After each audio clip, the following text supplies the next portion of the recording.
What's up, everyone? It was Pride Night this past weekend, and Orange County had an amazing match as they came out victorious, and I'm sure it was a lot of fun. We're going to talk about that, plus much more. Hey, and my kids are in Hawaii, so I'm adulting for 2 weeks without the kids, me and my wife at least. Let's get into this. Welcome to the Podcast of Champions. This is the Orange and Black Soccer Cast.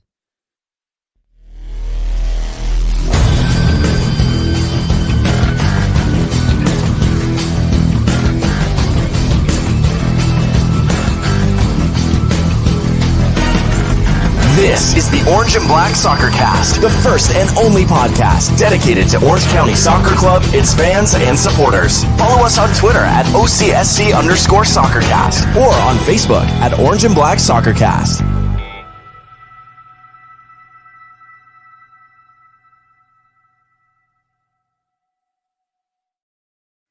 How's it going, Orange County? Welcome to another episode of the Orange and Black Soccer Cast, the first and only podcast dedicated to Orange County Soccer Club, its fans, and supporters.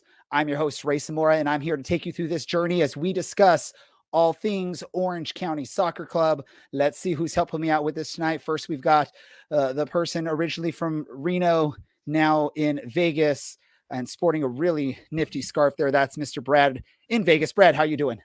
I'm just rightfully reclaiming my spot as the number one guest introduction. Dylan is not here this week, and that means you get to hear me first today. I'm okay, celebrating a win, and just a nice little weekend in the new place. Yeah, a win. And hey, the kickoff of Pride Month with a victory is always awesome when that happens. Also joining us for this episode, we've got the bearded man himself, Mr. Larry from the sidelines. Larry, how are you doing? How was the match this past weekend at Championship Soccer Stadium? I'll tell you what, that was a fun game to watch. Especially popping in 2 goals in 16 minutes. I mean, come on, we don't do that. Who is that team? Who was that on the pitch wearing orange and black? And what did they do with my really bad playing, poor form Orange County Soccer Club? Orange and black something or other soccer. Orange and black something. You know what the hell I'm talking about? Gosh darn it! So I think it was a fun game. It was the team looked great. Very, very pleased with what we saw this week. They did look amazing. They looked great, and I'm sure the next person we're going to bring on was enjoying the match, the weekend, the fun. By the way, her son was out there as honorary captain, so it has to be a special moment for y'all. So that's Taylor. Taylor, how did you enjoy this weekend? How are you doing? How's everything going for you? It was an awesome weekend for you too. Yeah, we had a great time. I mean, we got to the whole family. We got to be the faces of the merch for this year, so that was fantastic. Weston got to be honorary captain, and he was stoked about that. We were really proud of him going out there in front of all those people. That was a big deal for him. And, we're all good, feeling a little extra gay this month since it's Pride Month, Pretty sure that's how that works. Yeah, that's how that works. So we're doing great.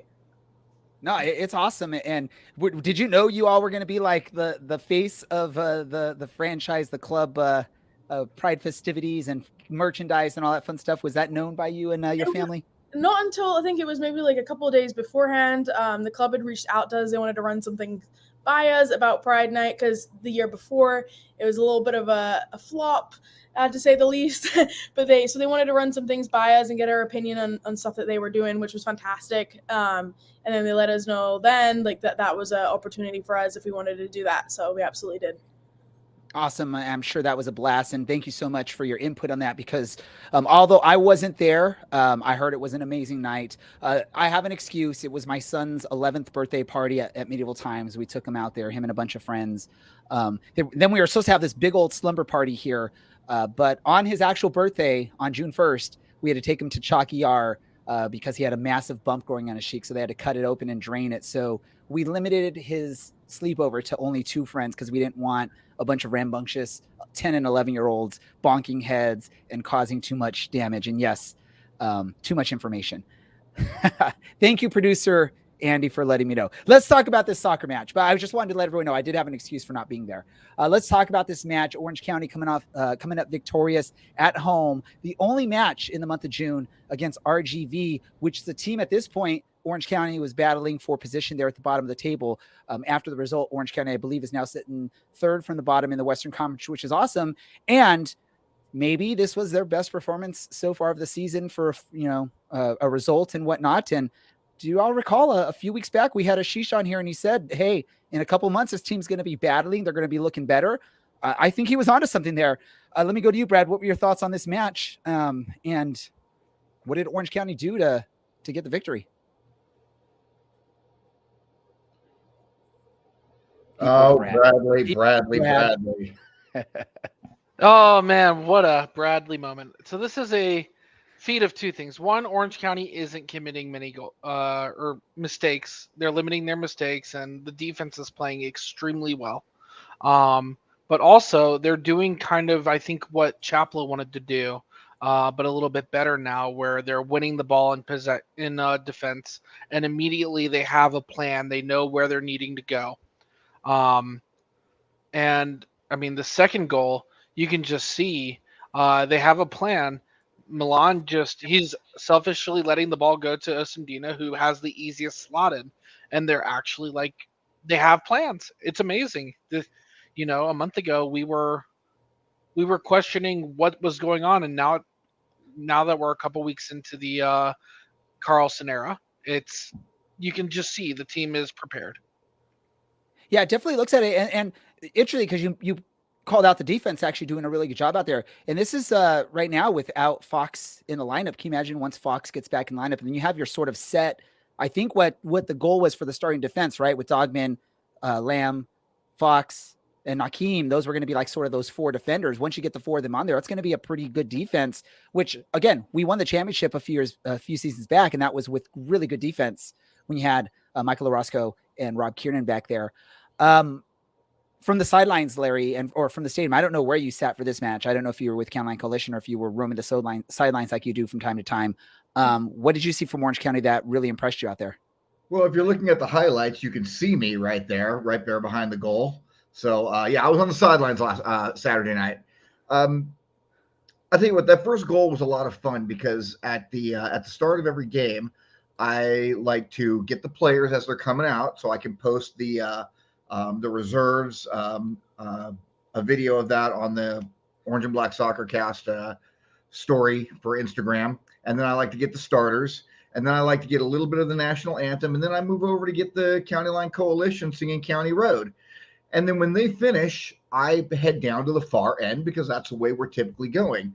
That first goal happened so quickly that I wasn't even all the way down in position to be able to film it at all. I was about still, 20, 25 yards away from being on the touch line, and all of a sudden it's 1-0. Okay, great, fantastic. Kyle Scott taking advantage of that mistake by the RGV player.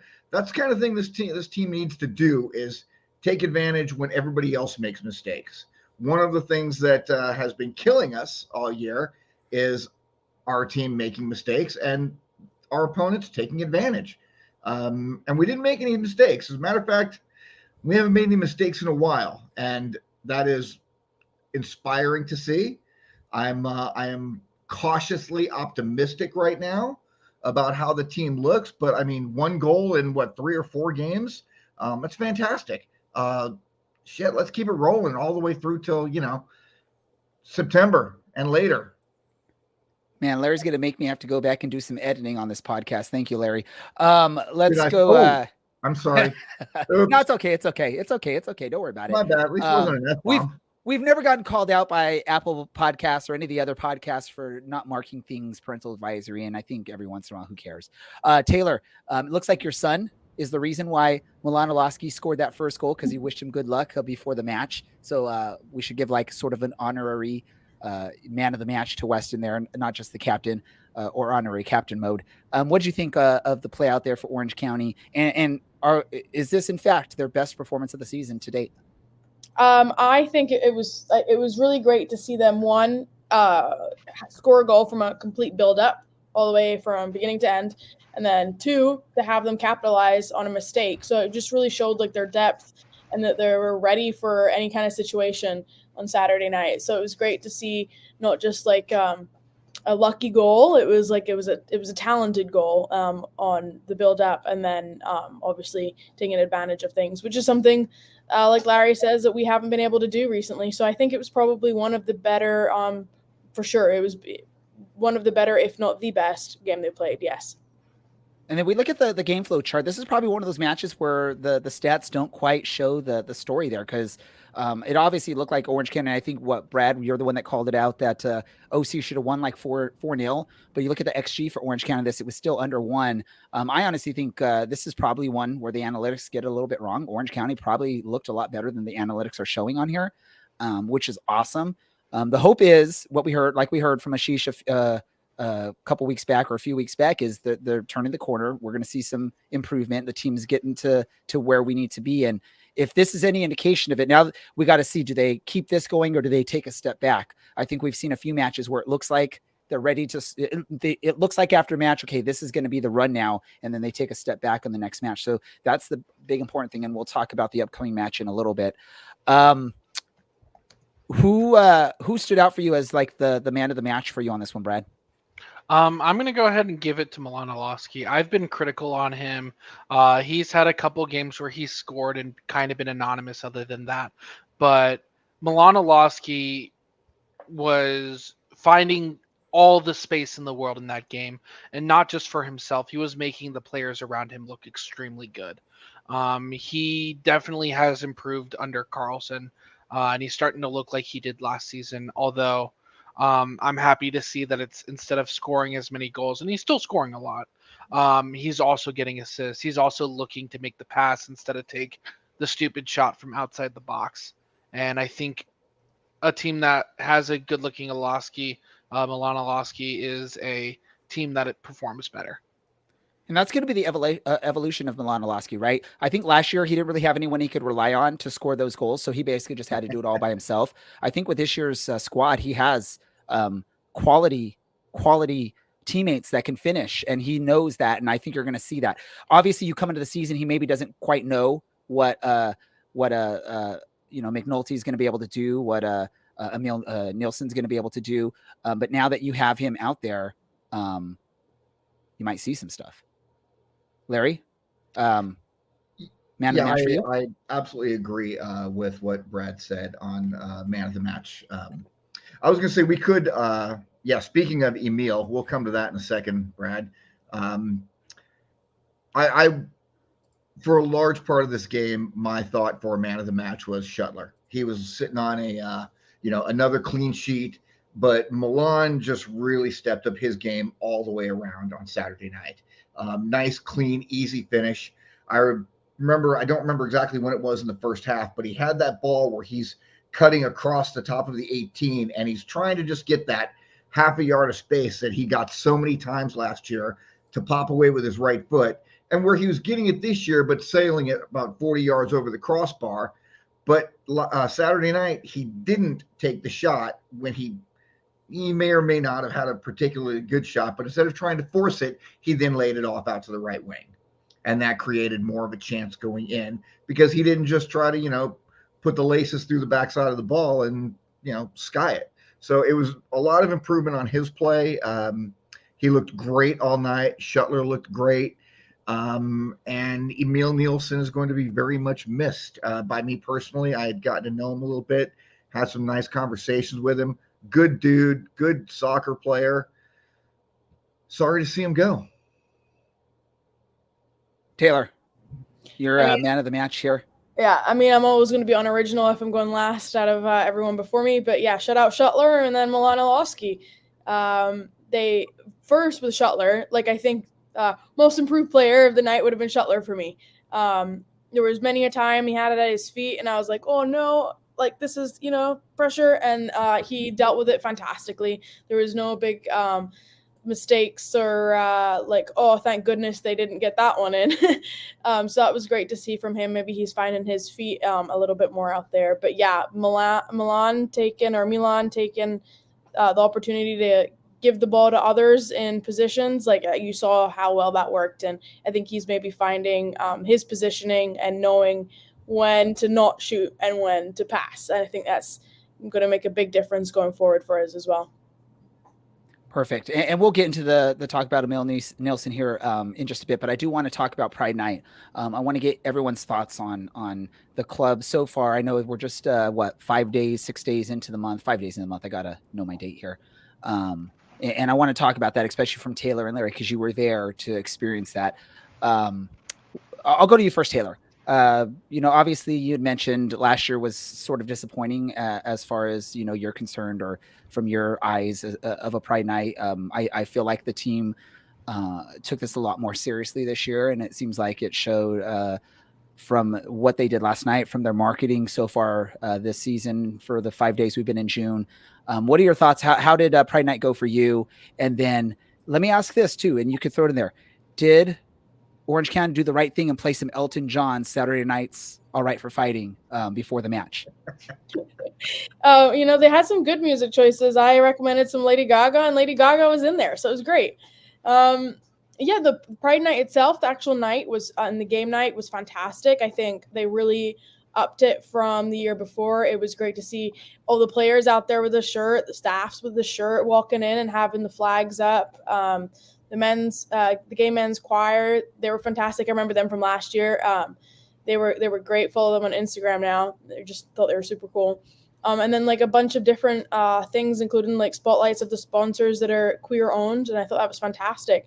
I will say that I noticed this year a lot more hate on social media leading up to it, which was unfortunate, especially given it was our family kind of at the center of it. A lot of it was personal, a lot of it wasn't, but it made it really hard. And the club there was some Instagram issues with them being able to get on and delete comments, and they were locked out. So comments were turned off later than they should have been. But we've had some talks with the club, and they recognize there was some things obviously beyond their control, which we totally recognize too. But they also admitted where they could have done better on that. But honestly, as an overall experience, I think this was so much better than last year, and it was awesome to kind of see the club take it so seriously and come to us almost as the face of the gays. But no, we don't talk for everybody, but we always have said to the club we're going to complain when something's wrong, so obviously we're going to help them get it right when they ask us. So it was nice to have that this year for sure.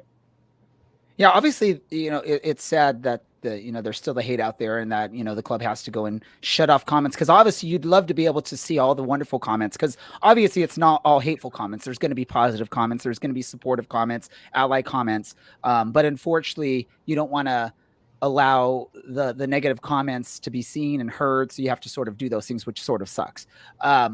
Larry, thoughts on Orange County? And I saw you shake your head. So no Elton John Saturday night on a Saturday night football match for Pride Night. Do we have to give them an F for that alone? It should have happened.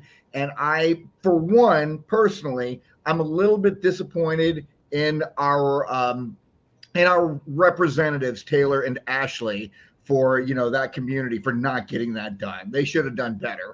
So, no, I'm teasing you guys. The club did a lot better job this year than they did last year. And frankly, I believe, and Taylor, please tell me if I'm wrong, I think a lot of it was spearheaded by you and Ashley. So I tip my cap, if I'm wearing a cap, to both of you for that, because you guys know me well enough now to know that this is an important issue for me. And it's a big deal for me. And I am an ally who is going to sock somebody in their throat if I need to, in regards to this situation, because the hate's got to stop. I mean, if you want to hate somebody, hate them for a reason. Hate me because you don't like guys with big white beards or old fat bald guys who have snarky attitudes. There's a good reason to hate me. Sexual orientation is not a good reason to hate anybody. But the club did great. When Carrie and Grayson and I were walking in outside, the first thing that hit me was, some Madonna, and, that was followed up by Cher, to which I then commented, all right, what's next? Barbara Streisand? But they didn't play any Barbara either, so I was a little bit disappointed. But overall, the atmosphere inside the stadium and the support for Pride Night, it was there. You could feel it, and I was very proud of the club and what they did. And I'm very proud of Taylor and Ashley for the work they put in. And Weston killed it. They were worried. They were a little worried about Weston walking out there, and some anxieties that he might have. But he was awesome. He was a rock out there, and he looked great flipping the coin. So overall, really good night. But yeah, they needed some Elton. I'm gonna be frank. Oh, and I'm going to say this right now for anyone at the club listening. Hey, look at my Twitter handle over here, DJ Ray Moore. I used to be a DJ. I did weddings. I did gay weddings. I did straight weddings. I did all kinds of weddings. So I know a lot of songs that are perfect for different kinds of events. So if they ever need song suggestions, they know a DJ right here, and I can help out with that. Because I'm sorry, the first song I thought of for Saturday night, for Pride Night, was Elton John's Saturday Night's All Right for Fighting. That would have been an awesome, like the one right before the players walk out, play that song and get the crowd all pumped up with that song. Because Elton John's amazing. Brad, long time we haven't heard from you. Of course, you weren't at the stadium, but you got to watch on the stream. What were your thoughts on everything? What are your thoughts, so far with Orange County on Pride Night and what they're doing so far for the month of June? I mean, I can't really commend the team any better than the two of you guys prior to me, but they've been getting a lot of things right this season in areas that we have given them. And I know I'm not the one who's given the most, but we've given a lot of flack to the team for not doing what's right, saying what's right, toting the line that the fans expect them to. And so far this season, we've dealt with racist incidents and we've dealt with a bunch of other different things. But the team did Pride Night right this year. The team handled the other prior incident very commendably. I think the messages that they've sent out in terms of diversity and inclusivity and who they've worked with is vastly improved to what we've seen in the past. So let's give the team credit for that. And I think they did a good job from what I've noticed for this Pride Night. And I'm happy to see the team trending in this way. I mean, one thing you can ask, right, is just if anyone, whether it's a team, a person, just get better at what you're doing and learn and improve things. And if that's what you're seeing from the club, from Orange County Soccer Club, from fans, from people, from kids, from friends, from significant others, that's all you can ask for is just get better, learn from your mistakes and become better at what the message you're trying to put out there. So awesome job. I hope you all had a fun night. I hope all the fans listening to this, whether you're watching live or listening later on, thank you for being loud at the stadium. You were heard on the streams. I'm sure you could hear yourselves at the stadium, and that was awesome. Part of what we do and what we've opened up for people to participate in is our Playing for Pride, benefiting Athlete Ally. What is it? Our fantasy soccer, fantasy football draft. Fantasy draft game, whatever we want to call that. Again, this is just for fun. We ask if you're participating, if you can donate something to either Athlete Ally, Playing for Pride, or some other charity that can benefit from some support. That'd be awesome. We're not saying you have to donate any specific amount. I know people like Brad or myself, we sort of donate however many points we earn throughout the thing. We'll guarantee we'll donate that and maybe a little bit more, who knows. But let's see how we're doing on that. Playing for Pride. How are we all doing? Let's see. Oh, look at that. The on-air team. What's up with y'all, man? Y'all are slacking there. Look at me. I'm the genius by drafting 2 goalies in my draft. I'm the genius here with this, right? We all knew this was coming. Ray does one thing, has one good week, and he's already going to hold us to the flames. How often do I get to see my name on top of the list ever? Right. So I got to. But you're not on top of the list for the on-air team. Nobody cares about us. Yeah. Okay. I mean, I get to have some pride in this. So for those of you guys listening to the audio podcast, we have our little diagram with all the leaders. Right now, for the on-air team is Ray with 21 points with his roster. With the written team in first place is Daniel Keith Jenks with 22. And for the listeners is my humble girlfriend, Hannah, who unfortunately is not in the room to talk smack, but she told me that everyone should, and how do I word this politically? Everyone should suck it. All right. By the way, if y'all didn't know, I think what my roster has Colin Shetler, Cody Cropper, Milana Lasky, Owen Lamb, and the one last name that I always will mess up, so I'm not even going to try and pronounce it, but the defender. Bjorshal. There we go. Yeah, I figured you know it, Larry, because you used to live in that neck of the woods. So you know all those interesting 5 consonant in a row type names. So that's how it goes. By the way, I don't know, Brad, is it still open if people want to join late and they can just join late and just have lower scores and still have fun with us? Or can they still join? Yeah, of course. This is, remember, everyone, this is for charity, and I'm happy to, for those people who joined late, I'm happy to figure out a way that we can to keep competitive integrity, that you can have the points of players the next 3 games averaged out, and that'll count as a 4th game for anybody who hasn't signed up yet. I think that's a fair way of doing it, because obviously we don't want you picking players who have the highest points. But I'll make sure that I release later tonight or tomorrow everyone's rosters so you can compare to see who has what with what points. And I think that'll be interesting to see. Perfect. And just, do we know like which player or players were like the key contributors to people's points this week? Yeah, let me pull that up. Give me 2 seconds. But if you had Milan Olaski and Colin Shuttler, I believe Shuttler had 10, Milan had 9 points. If you had both those players on your team, you had a pretty good week. Perfect. Really quick, we have a guest that's going to be joining. So actually, I think our guest is ready to join us. I think I see them in the green room. So let's just not waste time. I want to respect time of our guest. So let's go ahead and bring that guest on. Been on the show before. Welcome back to the show, Mr. Seth Casiple. Welcome back. And ever since you've been seeing, you've been inserted into the starting 11 and all that stuff, the team seems to be looking a lot better. Do you take the credit for that? First, thank you guys for having me on. And no, I think, I think humble that we Seth have Casiple there for y'all. I think we have a number of guys that could definitely fit into the group and do their jobs. I'm just a guy trying to keep playing.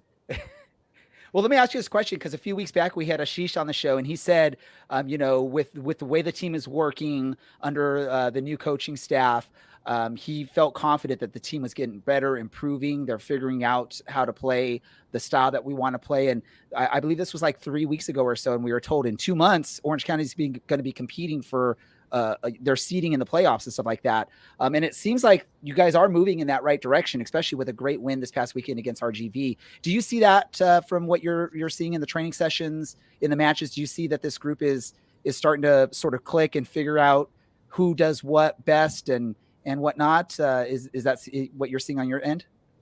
Yeah, I would agree. Definitely. I'd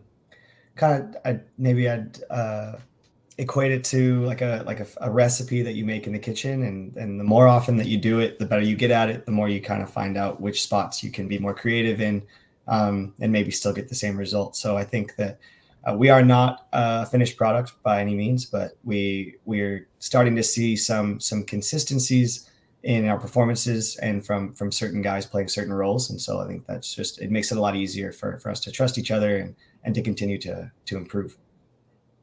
And what's the transition been like for you, like going from Coach Richard Chaplow now to Coach Morty? How's that been for you? Have you seen the change from what's been going on?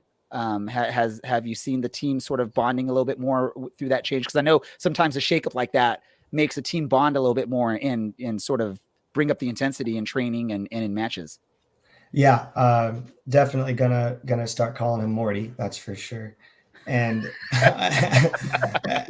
it's an interesting experience. It's only the second time that I've experienced a coach being let go through the season. And interestingly, we had Richard come in the last time. And it's very similar to the way that the atmosphere that the locker room had under Richard, because Morton was already very involved in that. And especially as an assistant coach, you are a little bit more intimate with the players, given that the head coach is making a lot more personal decisions. So I would believe that it would be easier to have a professional distance, whereas the assistant coach can kind of be muddled into the group a little more. So I don't think that there's been this massive change in atmosphere around the locker room. It's we believed that we could get to this point, and so we're happy to see ourselves improving. Perfect. I'm going to hand it off to Brad. Brad, you can ask the next question. Well, first of all, welcome back to the podcast.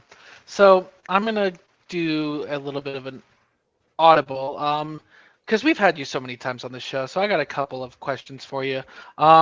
first, are you a horror movie person or a rom-com guy?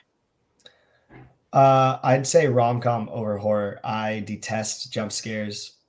I don't personally see a lot of entertainment in being scared. I've seen a couple that I've really liked. And then they're escaping me because there's only about one or two of them. But yeah, horror is not really my genre. And then dogs or cats? Dogs. Good. All right. But no, going back to the soccer field, what has changed recently with how the team's playing? Because obviously, not allowing a goal in the last 2-3 games is a big improvement over the mistakes that have kind of led to some goals earlier in the season. Other than you coming on the field, what has changed with how the team prepares for games that allows the team to have performances like last Saturday? I will also point out that we have had an addition of Dylan Powers at center back, also filling in for Andrew Fox, who is also unbelievable, but he's done a really good job at stepping up and filling that role that he may not have expected that he'd be playing.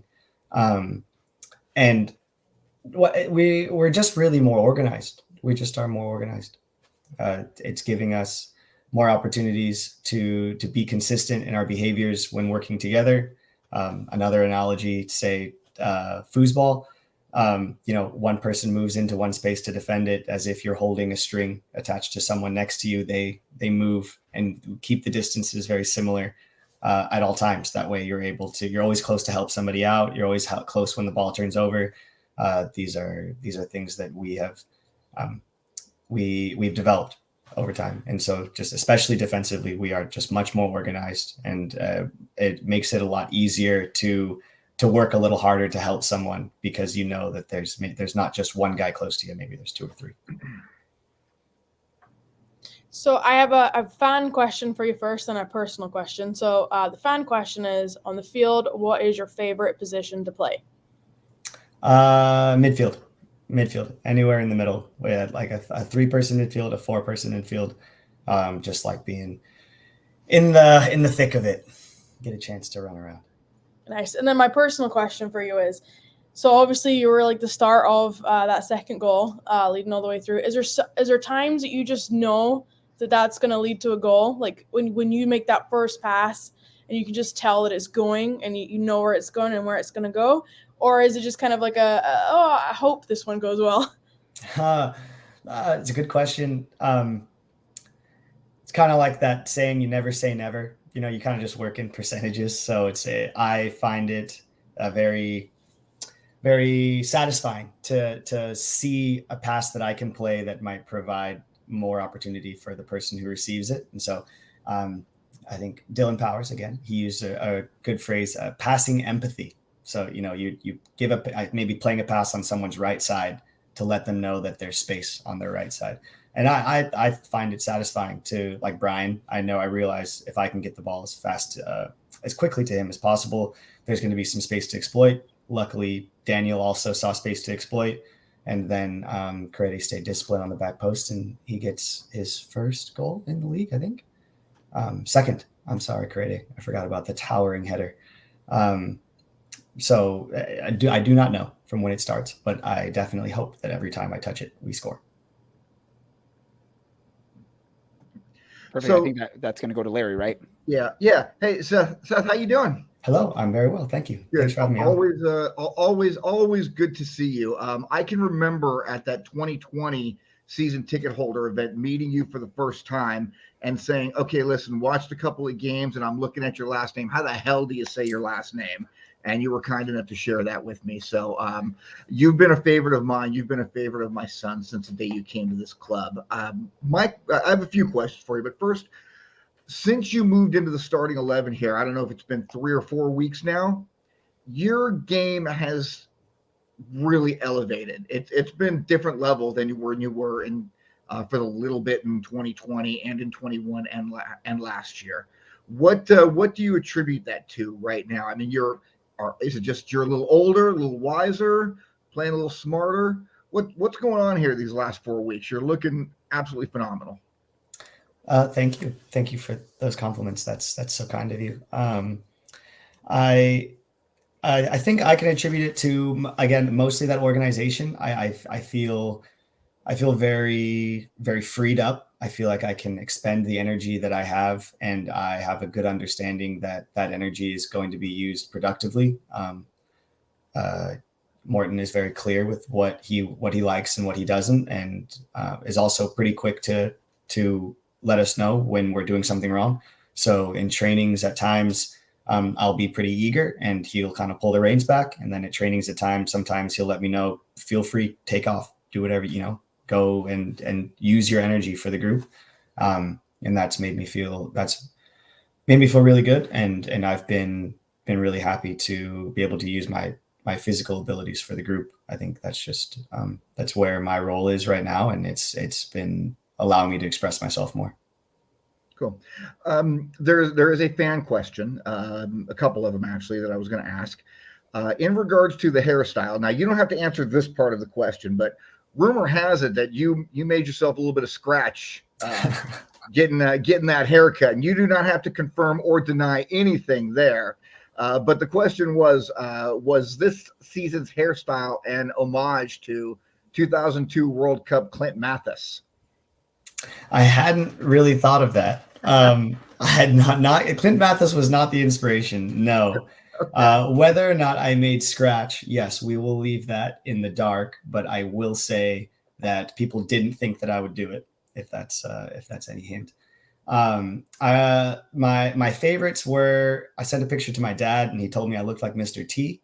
I thought that one was good. And then in the locker room, I got a lot of Chuck Liddell's, the Iceman, nice. The old MMA, the boxer, MMA guy. So I thought that was funny. But just about 50 pounds lighter than Chuck. Just about, and probably couldn't throw a punch in eighth as hard. The question on that I really have really quick before you go on, Larry, is would you be able to wear all the chains that Mr. T wears to make that look complete? Would you be able to carry those chains? If we got them from Party City, yeah. The plastic ones. yes, we can put as many as we want. Okay, awesome. Larry, go ahead. Another one that was asked is, what is your favorite rom-com, since you said you prefer rom-coms to horror flicks? Favorite rom-com? Oh, I mean, is The Holiday, does that count? That's a great movie, absolutely. I watch that one just about once a year. Okay. All right. And another question. I don't know who asked it. Andy can tell us that later, but it said, Seth is my favorite team member, and I want to know how he got started in soccer. Oh, how I got started. AYSO. Yeah, probably 6 or 7 years old. I want to say, I think we were the Blue Whales. It's at the mini pitch. There's maybe like 8 kids, Bumblebee soccer. Everybody's just chasing the ball. Goals are small. I don't even think there are goalies. Was coached by my dad's, my friend's dad, Kevin Nguyen. It was Kevin Jr. was my friend. And just kind of fell in love with soccer. It wasn't, I played a lot of sports growing up, really, really loved baseball just about until high school. And then soccer was always kind of something that was just done for fun, but I was pretty good at it. And at some point I just started to be playing soccer every day. Cool. One last question. It's actually a question I asked Brent when he was on the show a couple of weeks ago. So here we got 2021 and y'all lift the cup, and what an amazing run it was. Then you go into 22 and obviously a very rough season. Going into the start here at 23, pretty rough start for the team as well. It's definitely picked up the last couple of weeks and things are looking really good. And there's a lot of positivity that we're all feeling. How during those rough spells, and it's been a pretty long rough spell, how do you keep yourself motivated every day in practice, out on the pitch, going into game day? What do you do inside? What keeps you going? To be honest, pride, really. I feel like it's really important, especially in professional athletics, that people kind of try to figure out what their why is for why they're playing. Could be money, could be could be fame, could be all kinds of stuff. And for me during those times, there was a lot of introspection for sure, as a group and as individuals to lose that often. And I kind of came out of it with desperately wanting to win, of course, and results are the most important thing, but disassociating kind of my self-worth from from those results it was difficult, but an important thing to do. And I think that I'm seeing a lot of growth from that experience this year. And we're getting wins now, but at least I know that I can go out and go to work every day and try and get better, just, go to sleep and then wake up the next day and try to get better again. And regardless of what happens and how it all pans out, as long as I'm happy with my effort, then there's not much else I can do. Awesome. Thank you. Mm-hmm. Perfect. So I have a couple last questions here for you really quick. First, you mentioned you thought your first team name was Blue Sharks. What was the funnest name that you had as a youth player in AYSO days? Like, what was the funnest or weirdest or craziest name you had that you can remember? That I can remember. Let's see. So the next year we were the Raiders. There was some parent on some board decided that all of the youth soccer teams, at least in the AYSO in San Diego I was a part of, would be gray, would be like football themed. So we were gray and black and we were called the Raiders, and we had this big foam, not foam. Yeah, it was kind of like a foam a banner that had each player's name and their number like hot glued onto it with the team logo in the middle of it. I remember that. I think we were the Yellow Jackets. I think that, yeah, the Blue Whales was for 2 years, because I think that was like 6, 7, 8, 9. And then kind of around then I started playing more of I think I joined a club. I joined like San Diego Fire club soccer when I was 9 or 10. I can't really remember that far back, but I'd say the Raiders just because that's so strange. You gotta love the kids' imaginations when they come with names. I'm looking at some of the ones that people are putting here, like Mini Rangers, Robot Sharks. My son 1 year had a team called the Laser Sharks. I don't know what a laser shark is, but that's what they were. Sharks with laser beams. That's fun. I like those names. Those are cool. Robot Sharks is cool. One last question for you is, you and Brad go back a long time ago, back when your Reno days, right? You were playing for Reno. He was a fan and a podcaster covering Reno. Since then, you've come down to Orange County. He's made the move to Las Vegas. Who had the better new location between the two of you? Oof, I don't know. I don't mind Vegas. I like Vegas a lot. But I'm going to have to say Orange County, unfortunately. Not that I wouldn't live in Vegas, but I don't think I'd turn down another opportunity to move here. It's okay. To be fair to Ray, I believe it was you and Brent who said Reno was better than Orange County on the podcast, so I'm not complaining. What a life. There's one more fan question for you. It is, what is your favorite OC restaurant? Ooh.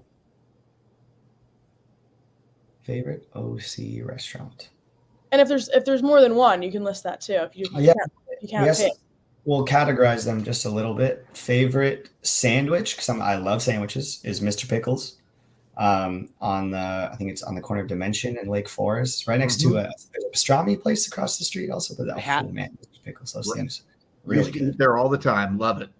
And then there's a Mexican carniceria near Rancho Santa Margarita called El Fenix that makes a pretty mean pre-marinated pollo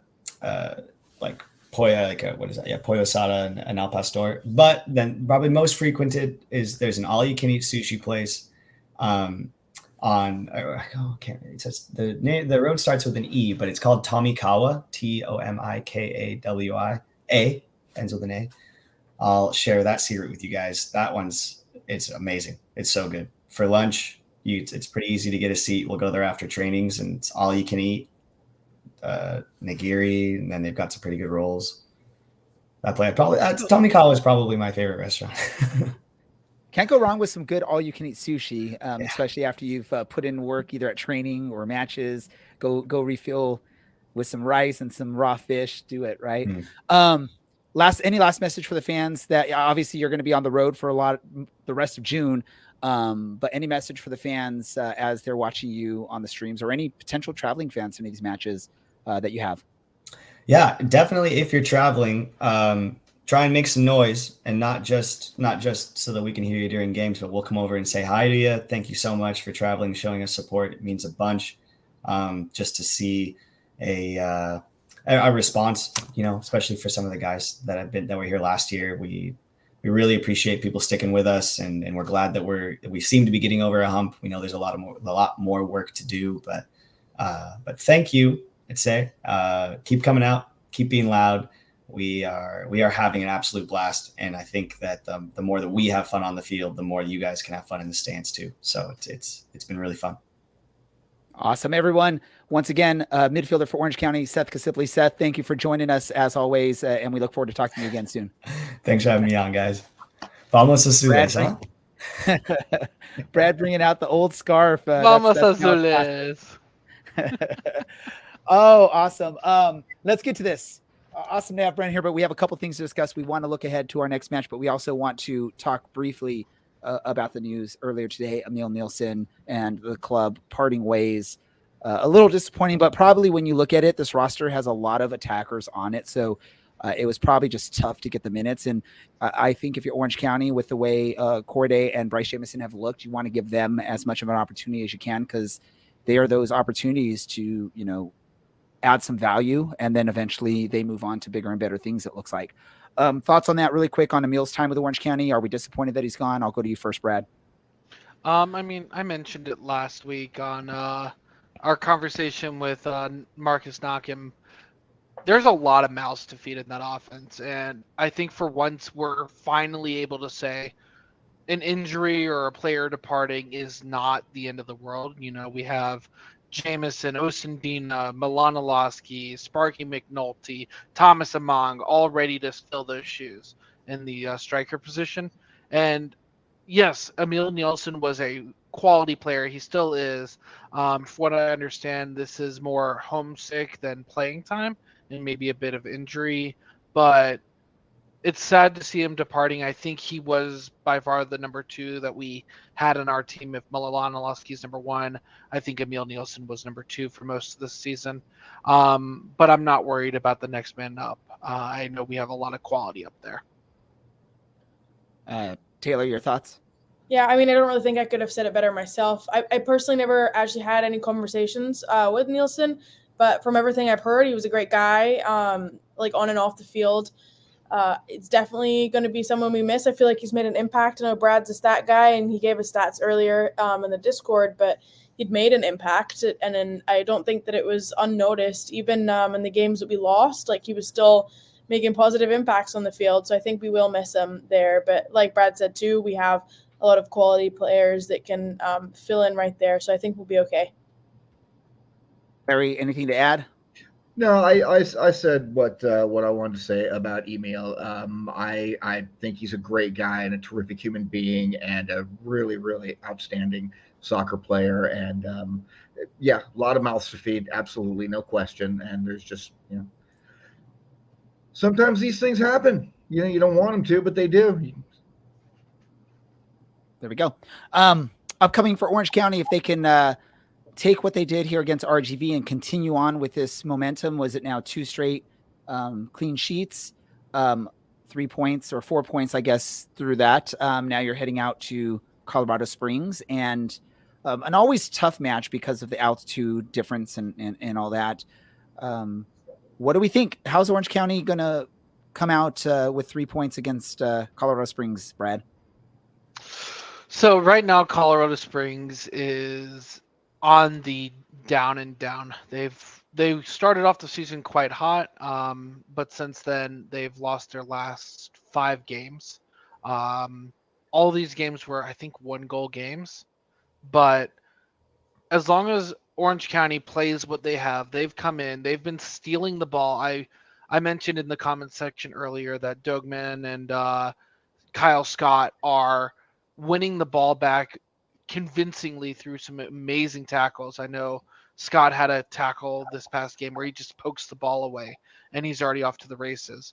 But Colorado Springs is on the down. Orange County just needs to keep doing what they did in this past game, and they should be good. Larry, what do you have to add to that? We have conceded 1 goal in 4 games. That's pretty fantastic. We'll take it all day, every day. Not that I have experience with heroin, I don't, but there's a saying that junkies have about getting right, meaning getting that one last fix to get themselves, straightened out so that they can then go fix the rest of their life.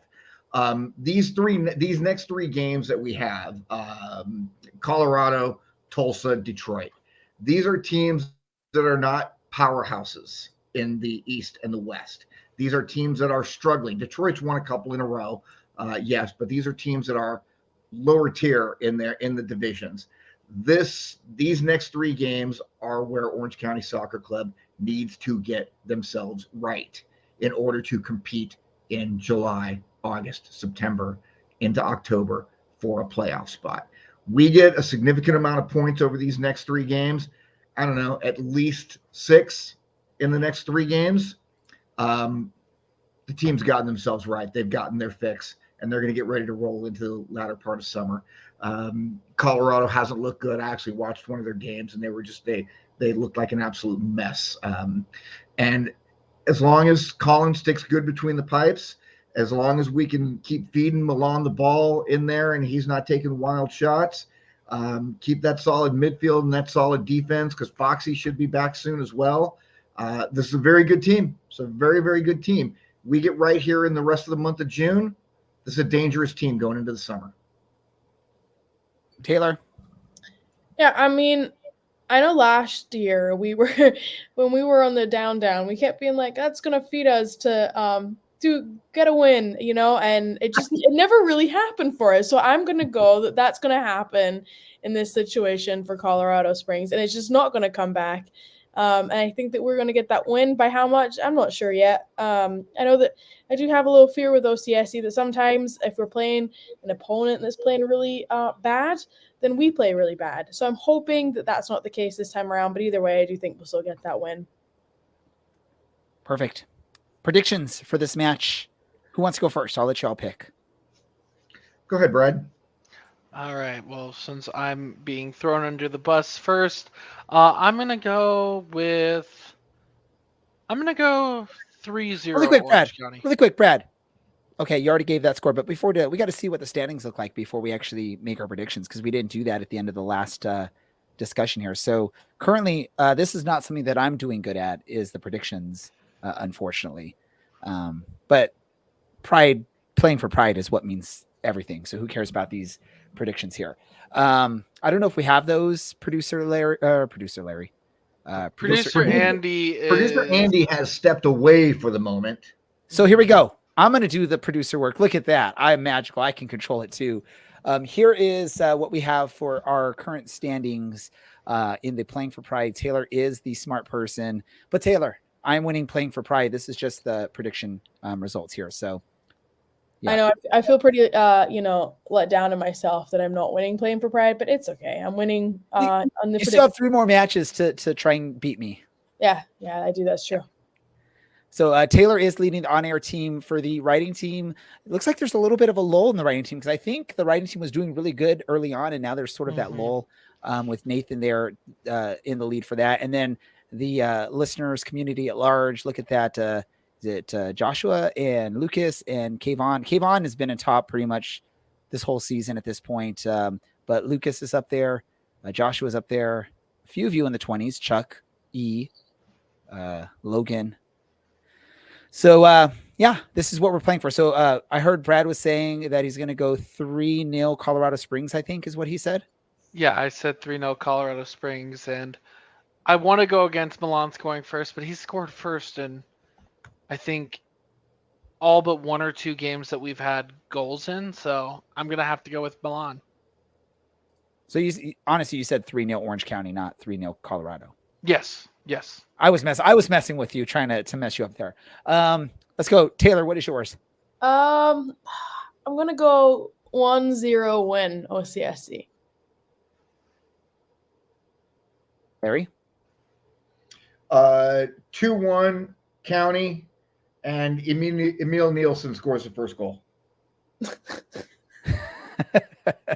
Oh, I love you, Larry. I'm going to go... What was my prediction last week? I know I got a lot of hate from Taylor on my prediction last week, but I can't ruin the magic here. If I predict that last week in Orange County had the best game of the season, with we'd have to go back and check. I don't think it was 2-2. I think that's Edson's prediction. Well, I'm going to look back and see what I predicted last week because I got to go with that prediction to try and keep the magic going. So Orange County wins again. And I'll pick like Colin Shuttler will score the first goal for Orange County. I'll get our prediction up there. And I'll submit it for you, Brad.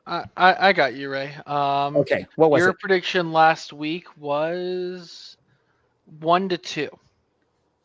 All right. A So loss. 1 for Orange County, 2 for the other team. And who was my goal scorer last week? Milan. Oh, Milan. I got to go with it again because we got to keep the magic going. So there's my prediction again. See, I'm taking a loss in this competition so that the team can win. That's what that's all about. All right, let's do this really quick. Random thoughts from anyone before we wrap things up here. Let's go. Yeah. Who wants to go first? I have a volunteer. I will, Larry, I go. will go first. Last Sunday night, after a 3.5-year wait, me and Carrie finally got to go see Matchbox 20 in concert. Matchbox 20 has been one of my favorite bands since the late 90s, which I think is before you were born, right, Taylor? Yes. But they had this band opening for them, and I have put them in my my name over here, The Lucky. And it turns out after the concert, I see these 3 guys, and they were phenomenal kids, young babies. They were standing off to the side by the seats. So I told Carrie, hey, I'm going to walk up. I'm going to go introduce myself because they were phenomenal. I literally cannot stop listening to these guys for the last week. And as it turns out, the lead guitarist for this band, The Lucky, it's Rob Thomas's son. If you're familiar with Matchbox 20, you know that Rob Thomas is the lead singer of Matchbox 20. So he had his kid open for them. And let me tell you something.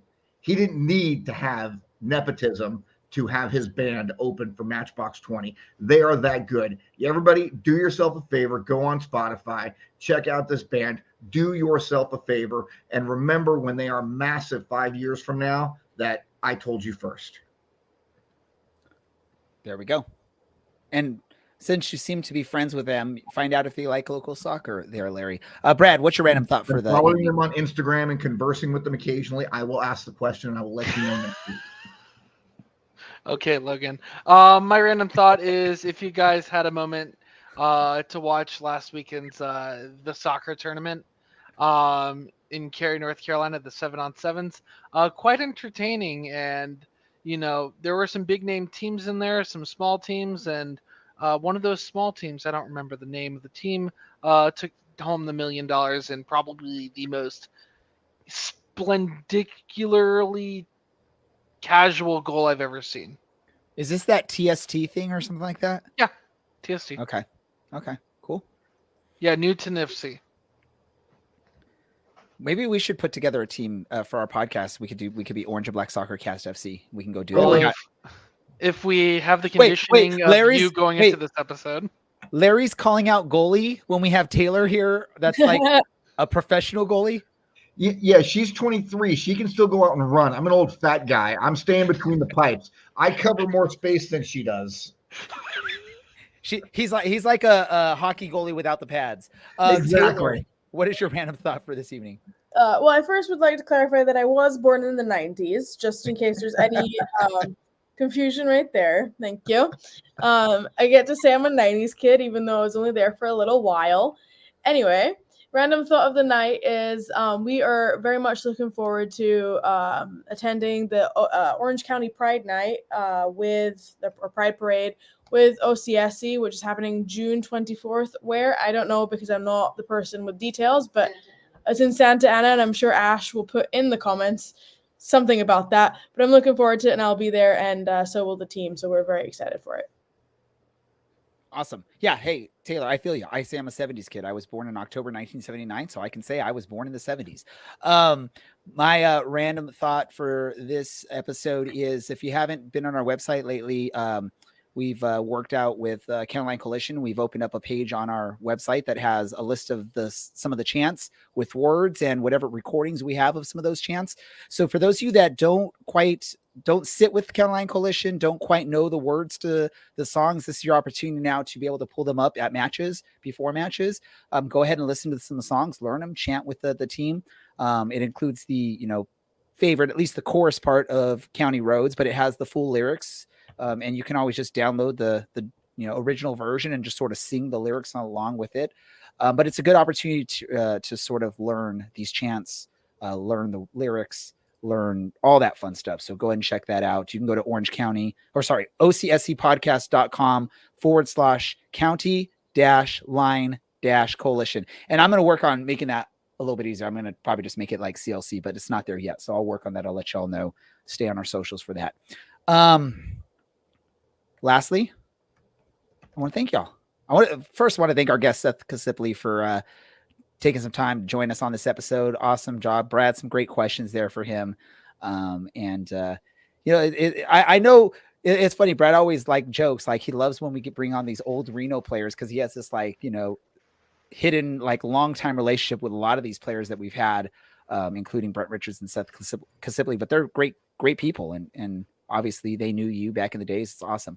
But as always, Taylor, Larry, thank you so much. Those that aren't in here, Dylan, our writers, Alan, if you ever will make an appearance here and there, our producer Andy, and all of y'all for listening.